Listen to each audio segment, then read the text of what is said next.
Chegamos ao dia 8 do nosso propósito e o tema de hoje é planejado para agradar a Deus. Vamos ao vídeo? Talvez você nunca tenha pensado nisso, mas a Bíblia diz que você pode ganhar um sorriso de Deus pelo jeito que você confia nele. A Bíblia diz que sem fé é impossível agradar a Deus. A Bíblia diz que de acordo com a sua fé ele será feito. A Bíblia diz que tudo que não é de fé é pecado. E a Bíblia diz que o justo viverá pela fé. Mais do que qualquer outra coisa, Deus quer que você aprenda a confiar nele. Se você tem filhos ou se você já é adulto, você sabe como é isso? Quando os seus pais queriam que você aprendesse a confiar neles. Quantas vezes, quando você era criança e não entendia o que seus pais lhe pediam para você fazer e eles falavam: confia em mim, tudo vai dar certo. E quando meus filhos confiavam em mim, quando estavam crescendo, isso me dava um grande prazer. Do mesmo jeito, quando você confia em Deus, mesmo quando não faz sentido, mesmo quando parece ser ilógico ou irracional, você diz: Deus, eu não entendo, mas eu confio em Ti e farei isso. E isso faz Deus sorrir. Do mesmo jeito, quando você confia em Deus, mesmo quando não faz sentido, mesmo quando parece ser ilógico ou irracional, você diz: Deus, eu não entendo, mas eu confio em Ti e farei isso. Isso faz Deus sorrir. Tu criastes todas as coisas, e é para o teu agrado que elas existem e foram criadas. Apocalipse 4:11. O Senhor está contente com o seu povo. Salmos 149:4. Você foi planejado para agradar a Deus.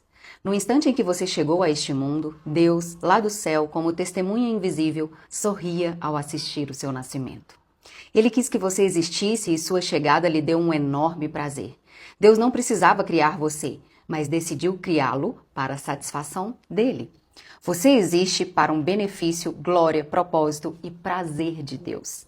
Dar satisfação e viver para o prazer de Deus é o primeiro propósito de sua vida. Quando você entender plenamente essa verdade, jamais voltará a se sentir insignificante. Por isso, prova o valor que tem. Se você é assim importante para Deus, se Ele o considera valioso o suficiente para mantê-lo consigo por toda a eternidade, como você poderia ser mais importante do que você já é? Você é um filho de Deus e proporciona prazer ao coração dele, mais que qualquer outra criatura. A Bíblia diz: Deus já havia resolvido que nos tornaria seus filhos por meio de Jesus Cristo, por este era o seu prazer e a sua vontade. Um dos maiores dons que Deus te concedeu foi a capacidade de apreciar o prazer. Ele o criou com 5 sentidos e emoções para que você pudesse experimentar essa sensação. Ele deseja que você aprecie a vida, não que apenas a suporte. O motivo pelo qual você pode sentir prazer é que Deus o fez à imagem dele.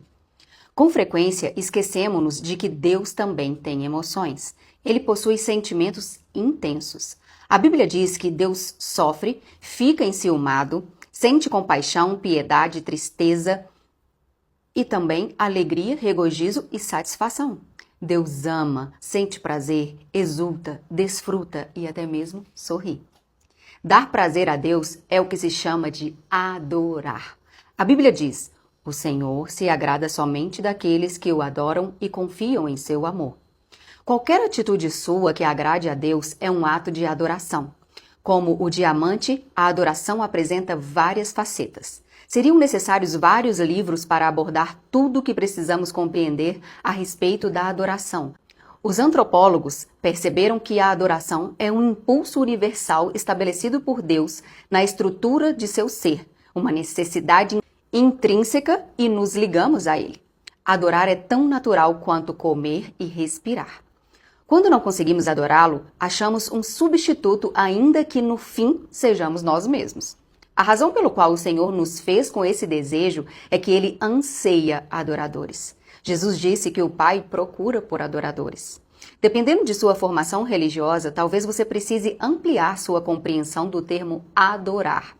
Você talvez vincule essa palavra a cultos na igreja em que haja cânticos, orações e pregações. Ou visualize um cerimonial com velas e ceia. Ou imagine curas milagrosas e experiências arrebatadoras. A adoração pode incluir esses elementos, embora vá muito além dessas manifestações. Adorar é um estilo de vida. Adorar é muito mais que música. Para muitos, adorar é apenas sinônimo de música. Eles dizem: em nossa igreja, temos primeiro que adorar e depois pregar. Esse é um grande mal-entendido. Todos os momentos do culto são um ato de adoração. A oração, a leitura bíblica, os cânticos, a confissão de pecados, o silêncio, o ato de ouvir a pregação, fazer anotações para estudo posterior, ofertar o batismo, a ceia, assinar um cartão de compromisso e até mesmo cumprimentar outros adoradores. Na verdade, a adoração é anterior à música. Adão adorou no Jardim do Éden, mas não há nenhuma menção à música até Gênesis 4:21, com o nascimento de Jubal. Se a adoração fosse somente música, então os que nunca se utilizaram da música jamais o adoraram. A adoração é muito mais que música. Mais grave é quando se utiliza o termo adoração em alusão a um estilo musical específico. Primeiro cantamos um hino, depois uma canção de louvor e adoração. Ou, gosto das canções de louvor mais rápidas, mas prefiro as canções de adoração mais lentas. De acordo com essa convenção, se uma canção for rápida, alta ou tocada por instrumentos pesados, podemos classificá-la como louvor. Mas se for lenta, tranquila e intimista, talvez acompanhada por um só violão, então é adoração. Esse conceito de adoração com relação à música é equivocado, embora seja muito comum. A adoração não tem nenhuma relação com o estilo, volume ou andamento da música. Deus ama todos os estilos de música, porque ele inventou todas elas, rápidas e lentas, altas e suaves, antigas e modernas. É provável que você não goste de todas, mas Deus sim. Se são oferecidas ao Senhor em espírito e em verdade, então são um ato de adoração. Os cristãos frequentemente discordam do estilo da música a ser utilizado na adoração, defendendo com entusiasmo seus estilos preferidos como se fossem os mais bíblicos ou os mais relevantes. Mas não existe um estilo bíblico, não existe notas musicais na Bíblia. Hoje nem mesmo temos os instrumentos utilizados nos tempos bíblicos. Para ser sincero, o estilo musical que você prefere diz mais sobre você, sua formação e sua personalidade do que sobre Deus.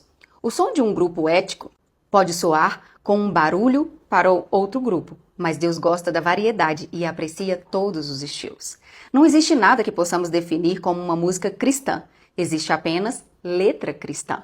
É a letra que torna uma canção sagrada e não melodia. Não existem melodias espirituais. Se eu tocasse para você uma música sem a letra, não haveria como saber se é ou não uma canção cristã. A adoração não é para apenas benefício próprio. Como pastor, recebo bilhetes com os dizeres: amei a adoração de hoje, foi muito bom para mim. Esse é outro mal-entendido a respeito da adoração. Ela não é para nosso benefício. Quando adoramos, nosso objetivo é agradar a Deus, não a nós mesmos. Se você alguma vez disse, não aproveitei em nada a adoração de hoje, então você adorou pelos motivos errados. A adoração não é para você, é para Deus. Claro que a maioria dos cultos de adoração contém elementos de comunhão entre os irmãos, de edificação e de evangelização. E existem benefícios na adoração, mas não adoramos para nossa satisfação. Nossa motivação é glorificar e agradar ao Criador. No capítulo 29 de Isaías, Deus reclama de uma adoração hipócrita e sem entusiasmo. O povo estava oferecendo a Deus orações repetitivas, falso louvor, palavras vazias e rituais humanos sem que o significado fosse levado em consideração. O coração de Deus não é tocado por uma adoração meramente tradicional, mas por paixão e compromisso.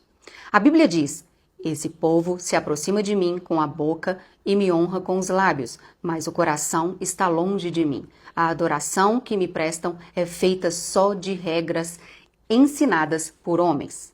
A adoração não é parte de sua vida, é a sua vida. A adoração a Deus não se limita aos cultos na igreja, pois nos foi dito: estejam sempre na presença. Seja louvado o nome do Senhor desde o nascer até o pôr do sol. Na Bíblia, as pessoas louvavam a Deus no trabalho, em casa, na batalha, na prisão e até mesmo na cama. Louvar deve ser sua primeira atividade, assim que abrir os olhos pela manhã, e sua última atividade ao fechá-los à noite. Davi disse: eu darei graças ao Senhor o tempo todo. Minha boca sempre o louvará. Cada atividade pode ser transformada em um ato de adoração quando realizada para louvar, glorificar e agradar a Deus. A Bíblia diz: assim, quer que vocês comam, bebam ou façam qualquer coisa, façam tudo para agradar a glória de Deus. Lutero disse: um ordenhador pode tirar o leite das vacas para a glória de Deus. Como é possível fazer tudo para a glória de Deus? Fazendo tudo como se estivesse fazendo para Jesus e mantendo uma conversa contínua com Ele durante a atividade. A Bíblia diz: tudo o que fizerem, façam de todo o coração como para agradar o Senhor e não para os homens. Esse é o segredo de um estilo de vida em adoração. Fazer todas as coisas como se fossem para Jesus. A Bíblia diz: portanto, com a ajuda de Deus, quero que vocês façam o seguinte: entreguem a vida cotidiana, dormir, comer, trabalhar, passear, a Deus como se fosse uma oferta. O trabalho torna-se adoração quando você o dedica a Deus e o realiza consciente de sua presença. Logo que me apaixonei por minha esposa, pensava nela o tempo todo. No café da manhã, dirigindo para a escola, assistindo às aulas, na fila do supermercado, abastecendo o carro. Eu não conseguia parar de pensar nessa mulher. Constantemente falava comigo mesma a respeito dela e ficava pensando nas coisas que eu mais amava nela.